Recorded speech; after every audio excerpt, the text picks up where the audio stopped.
Hi, I'm Roger. And I'm Terri Cowles. Well, for my faith started back when I was quite young because I got to spend a lot of time with my grandfather. He was a Methodist minister and got to hear a lot of the message. Unfortunately for me, I didn't have the greatest childhood. If I wanted to have that probably early in my life, I probably could have been a menace to society.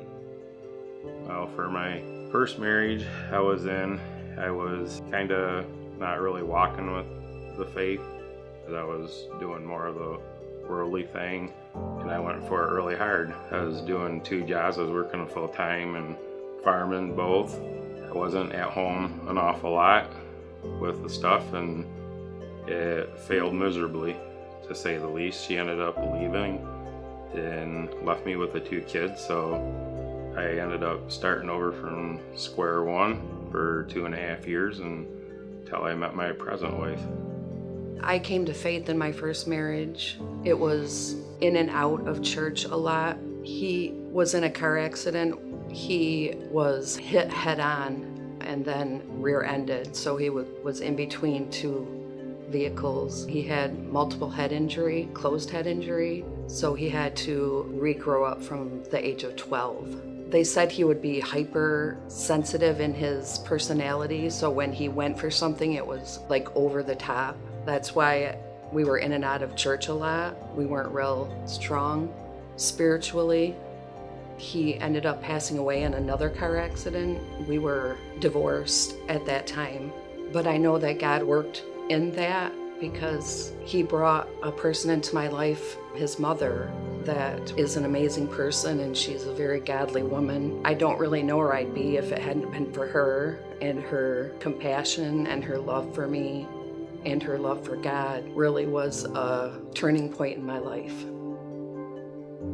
I actually prayed for Roger, Diane, my ex-mother-in-law. We had a conversation, and I told her that I was ready to meet somebody. And she said, well, Terri, pray about it and be very specific in what you want. And so that's what I did. And we were in the car together, and I said, I prayed about it, Diane. And that day, we ran into his sister-in-law. She was saying, I have the perfect guy for you. I just wanted to walk away, and Diane was like, oh, really? Like, what's his name and what's he like? So that's how we met. It was actually a blind date. Definitely had God's hands into it, because it was about 2 years into being by myself with 2 kids. I just was starting to feel very lonely. All of a sudden, my sister-in-law said, hey, I got somebody that you need to meet.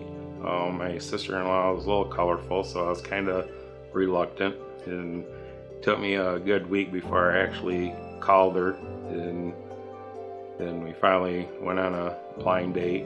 Ended up going on our second date, and we're sitting there, and I hit her with my list of stuff right off the get-go, and she turned right around and hit me with her list of what was and what wasn't going to be. We both looked at each other and said, well, I think we're in the same book, maybe not on the same page.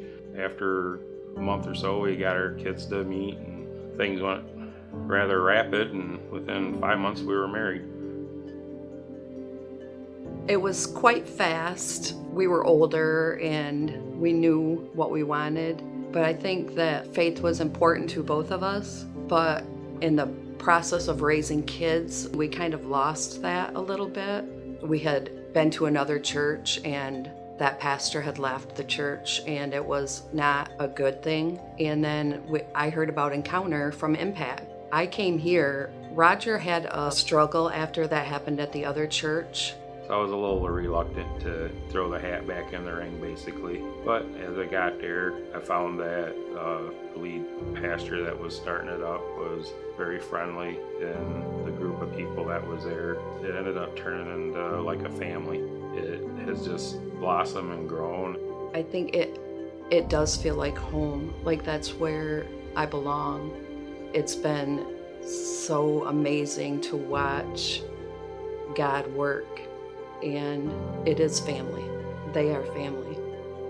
I keep getting challenged by God because, like, for instance, today, I don't know why I'm in front of the camera, but I keep getting put in leadership positions that I really don't want to be in. So I know he's involved, because if it was up to me, I'd just be standing in the background watching. I think what God's been doing in my heart really is showing his faithfulness. You just trudge through life and you don't realize how faithful God is. It's very hard to wrap my mind around that he loves me that much, that he died on the cross, that Jesus died on the cross for me, even with all the things I did, all the wrong that I did, that he still loves me enough to die for me. And not just me, but everybody. So I guess that's really what I want people to know, that Jesus loves you enough that he died for you.